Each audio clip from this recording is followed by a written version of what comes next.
বাংলাদেশের ক্ষমতা দখল করে কুক্ষিগত করে এই অবৈধ আইন উপদেষ্টা একটি দেশের এরকম ভয়াবহ সিচুয়েশনে এমন একটি পজিশনে থাকা অবস্থাতে দাবি করছে ভারতের স্বরাষ্ট্রমন্ত্রী অমিত শাহ এবং ভারতের প্রধান নিরাপত্তা উপদেষ্টা জনাব অজিত দোভাল এই যে নারকীয় হত্যাকাণ্ডটা হয়েছে এটা তারা করেছে, তারা অস্ত্র দিয়েছে, তারা করেছে, এই দাবিটা আসিফ নজরুল করছে। খুবই ভয়ঙ্কর একটা অ্যালিগেশন। আমি জানি না যে ভারত এটার প্রেক্ষিতে কি জবাব দেবে, কিন্তু তার আগে আমি আসিফ নজরুল বা মোহাম্মদ নজরুল ইসলামের কিছু ঘটনা আপনাদেরকে বলতে চাই। আপনারা হয়তো বা স্ক্রিনে এখন দেখতে পাচ্ছেন যে আসিফ নজরুল বাংলাদেশের অন্যতম ভয়ঙ্কর জঙ্গি হারুন ইজাহারের সাথে দেখা করেছে। আপনারা সেই ছবি স্ক্রিনে দেখতে পাচ্ছেন। প্রিয় দর্শক, আপনারা যদি ভুলে যান কিংবা আপনাদের স্মরণে না থাকে, আপনাদেরকে একটু স্মরণ করিয়ে দেই। বাংলাদেশের সাম্প্রতিক সময়ে ওয়াকারুজ্জামান তার এক ভাষণে পরিষ্কার করে বলেছে যে বাংলাদেশে ইসলামিস্টদের একটা হামলা সাধারণ মানুষের উপরে হতে পারে, এটার জন্য তিনি হাই অ্যালার্ট থাকতে বলেছেন। এটা আজকে থেকে 2 থেকে 3 সপ্তাহ আগে, অর্থাৎ তিনি যখন রাশিয়া ক্রোয়েশিয়া সফর করছিলেন তার আগেরই এই বক্তব্য। কিছুক্ষণ আগে যেটা জানতে পেরেছি যে বাংলাদেশে একটা জঙ্গি হানা হওয়ার সম্ভাবনা রয়েছে এবং সেই বিষয়ে নিয়ে তিনি সেনা অফিসারদের সঙ্গে আলোচনা করেছেন। কারণ তিনি যেটা বলেছেন যে সেনাপ্রধান, বাংলাদেশের সেনাপ্রধান তিনি বলেছেন তার কাছে খুব স্পেসিফিক খবর আছে যে বাংলাদেশে একটা বড় ধরনের জঙ্গি হামলার পরিকল্পনা চলছে। তবে কোন জঙ্গি সংগঠন সেগুলো বলেননি। তিনি যেটা বলেছেন যে তিনি সেনাবাহিনীর অফিসারদের দায়িত্ব দিয়েছেন, একদম জোন অনুযায়ী দায়িত্ব দিয়েছেন যে নজর রাখার জন্য। কারণ কিছু কিছু ইনপুট তার কাছে এসছে কোন কোন জায়গায় হামলাগুলো হতে পারে এবং সেই বিষয়গুলি কিন্তু গোপন রাখা হয়েছে। কিন্তু কনসার্ন অফিসারদের দায়িত্ব দেওয়া হয়েছে, সেনাবাহিনীকে মুভ করতে বলা হয়েছে, তারা রাস্তায় মুভ করছেন এবং পরিস্থিতি মোকাবিলার জন্য তৈরি থাকতে বলা হয়েছে। তিনি আগে এই বক্তব্য দিয়েছেন, তার কিছুদিনের মধ্যেই আসিফ নজরুল এই জঙ্গি হারুন ইজাহারের সাথে দেখা করে। এই হারুন ইজাহার কে? এই হারুন ইজাহার বাংলাদেশে জঙ্গি পুরো যে চর্চাটা আছে, যেই সাম্প্রদায়িক হামলা উস্কানি, তার অন্যতম মাস্টার মাইন্ড। বলা হয়ে থাকে যে হারুন ইজাহার লস্করি তৈয়বার বাংলাদেশের একজন অন্যতম সদস্য বা প্রধান, বা এইখান থেকে অপারেট করে। হারুন ইজাহারকে 2009 সালে চিটাগংয়ে আপনার লস্করি তৈয়বার সাথে সংযুক্ত থাকার কারণে তাকে আটক করা হয়, যেখানে ইন্ডিয়ান হাই কমিশন এবং ইউএস এমবেসিতে হামলার পরিকল্পনা চলছিল। এই অভিযোগে তাকে গ্রেফতার করা হয়।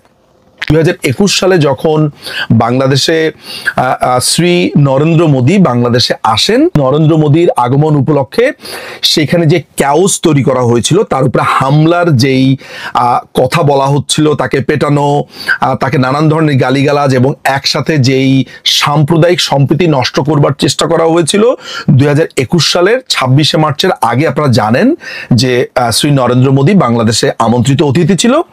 সেইখানে এইসব হামলার অভিযোগে, এইসব নানান ধরনের ঘটনার প্রেক্ষিতে তখন তাকে গ্রেফতার করা হয়। চট্টগ্রামের লালখান বাজার থেকে র্যাবের হাতে গ্রেফতার হয়েছেন 18 মামলার আসামি হারুন ইজহার। তার বিরুদ্ধে ঢাকায় মার্কিন দূতাবাস ও ভারতীয় হাইকমিশনে হামলা পরিকল্পনার অভিযোগ আছে। বিশ্বব্যাপী নিষিদ্ধ জঙ্গি সংগঠন লস্করি তৈয়বার নির্দেশে 2009 সালে এই পরিকল্পনা হয়েছিল। সে সময় এই অভিযোগে তাকে গ্রেফতারও করে আইন শৃঙ্খলা রক্ষাকারী বাহিনী। 18 মামলার আসামি হারুন ইজাহারের বাবা বিএনপি নেতৃত্বাধীন 20 দলীয় জোটের শরীক ইসলামী ঐক্য জোটের চেয়ারম্যান ইজাহারুল ইসলাম চৌধুরী। তিনি হেফাজতে ইসলামের প্রতিষ্ঠাতা নায়েবে আমির ছিলেন। হারুন ইজাহারের লালখান বাজারের জামিয়াতুল উলুম আল ইসলামিয়া মাদ্রাসা মূলত আন্তর্দেশীয় জঙ্গিদের ঘাঁটি। 2009 সালের এই মাদ্রাসায় বসেই ঢাকার মার্কিন দূতাবাস ও ভারতীয় হাইকমিশন উড়িয়ে দেওয়ার ছক কষেন হারুন। আইন শৃঙ্খলা রক্ষাকারী বাহিনীর অভিযানে ভেস্তে যায় তার পরিকল্পনা। ঘটনা ঘটেছে ভারতে, ভারতে এটা তদন্ত হচ্ছে। বাংলাদেশে এই দখলদার বাহিনীর আইন উপদেষ্টা যখন প্রকাশ্যে ভারতকেই দোষী করছে, আমি জানি না যে ভারতের হাই কমিশন যারা ঢাকাতে আছে তারা কোনো প্রতিবাদ করেছে কিনা, তারা এই মোহাম্মদ নজরুলের ব্যাপারে কোনো ধরনের প্রসিডিউরাল লাইনে হেঁটেছেন কিনা, কিংবা ভারত থেকে কোনো ধরনের ব্যবস্থা এর ব্যাপারে নেওয়া হচ্ছে কিনা, একে অবাঞ্ছিত ঘোষণা করা হচ্ছে কিনা। কারণ খুবই আনফর্চুনেটলি আমি এই মোহাম্মদ নজরুলকে এর আগে ভারতের হাই কমিশনের একটা প্রোগ্রামে দেখেছি, তাদের ইন্ডিপেন্ডেন্ট ডেতে, যেটা আমাকে খুবই বিস্মিত করেছিল।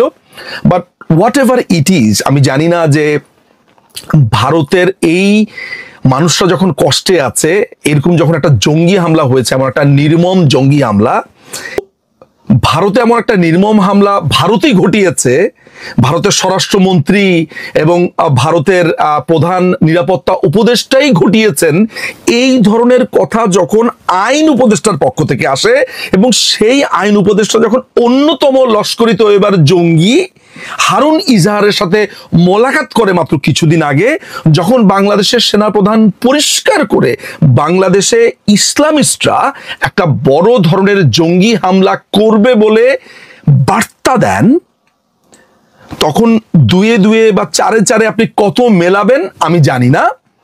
এইটার ব্যাপারে আসলে ভারত কি ব্যবস্থা নেবে, ভারতের পজিশন কি হবে, ভারতের বক্তব্য কি হবে আমি জানি না। তবে এইটা একটা সিরিয়াস অ্যালিগেশন।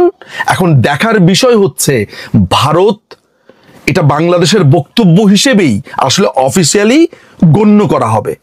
তো ভারতের এমন একটা জঙ্গি হামলার ঘটনার ক্ষেত্রে বাংলাদেশের এমন একটা স্টেটমেন্ট ঠিক কি অবস্থাতে সামনে কূটনৈতিকভাবে বাংলাদেশকে নিয়ে যাবে, এটাই আমরা এখন দেখব। আমাদের এই পুরো সাউথ এশিয়ান অঞ্চলে পাকিস্তানকে ঘৃণা করে না এমন কোনো রাষ্ট্র নেই।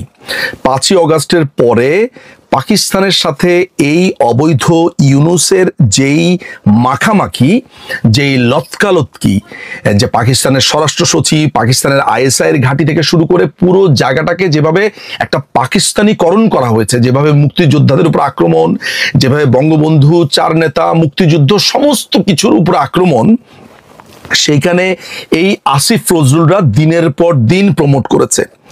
এই জঙ্গি হারুন ইজাহারকে মুক্ত করে দিয়েছে, এবং এই জঙ্গি হারুন ইজাহার সহ যত জঙ্গি আটক ছিল বাংলাদেশে, এদের প্রত্যেককেই কিন্তু মুক্তি দিয়েছে এই আসিফ নজরুল ওরফে মোহাম্মদ নজরুল ইসলাম।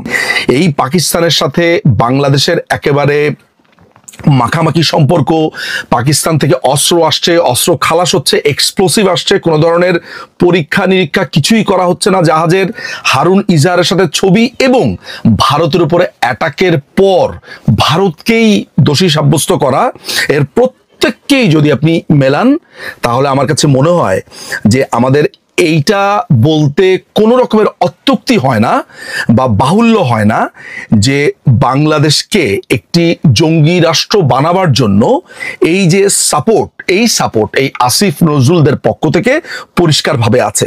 এখন দেখার বিষয় হচ্ছে যে ভারত এই পুরো ব্যাপারটাকে কিভাবে নেয়, এই আসিফ নজরুলের এই বক্তব্যের পর ভারত কিভাবে রিয়াকশন দেয়, আমরা সেইটা দেখার জন্য অপেক্ষা করব।